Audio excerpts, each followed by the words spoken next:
इतवार का दिन था और दिल ने कहा आज बस बिरयानी होनी चाहिए। चावल धोने शुरू किए ही थे कि बच्चे आवाजें लगाने लगे, मम्मा एक्स्ट्रा चिकन डालना वरना मेरी प्लेट कैंसल। अभी मैंने प्याज काटा तो आंखों से आंसू निकले और साथ ही सोचा ये आंसू प्याज के हैं या खुशी के। उधर से बहन आ गई, जरा आलू डाल देना। भाई ने कहा प्लीज मसाला कम रखना, लास्ट टाइम बिरयानी नहीं आग का गोला थी।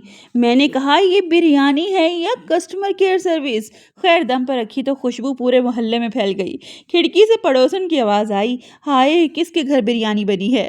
मैंने सोचा हाय अल्लाह अब ये भी सैंपल मांगेंगी। प्लेट सबको मिली तो हर किसी की अपनी डिमांड। कोई कहता था चिकन पीस बढ़ा दो, कोई कह रहा था कि मुझे यहाँ से मसाला निकाल कर दो, कोई कहता ओहो बहुत सॉफ्ट चावल बने हैं। तो बस क्या, मैंने कहा क्या मतलब, क्या मुझे बिरयानी बनानी नहीं आती? आफ्टर ऑल मैं भी एक शेफ हूँ। लेकिन आखिर में सब चुपचाप खाने लगे। आपने बिल्कुल परेशान नहीं होना, आपको भी ये रेसिपी मिल जाएगी। यहाँ तक आ ही गए हैं तो जाते जाते मेरी वीडियो को लाइक जरूर कर देना, शेयर कर देना और चैनल को सब्सक्राइब नहीं किया तो वो भी कर देना।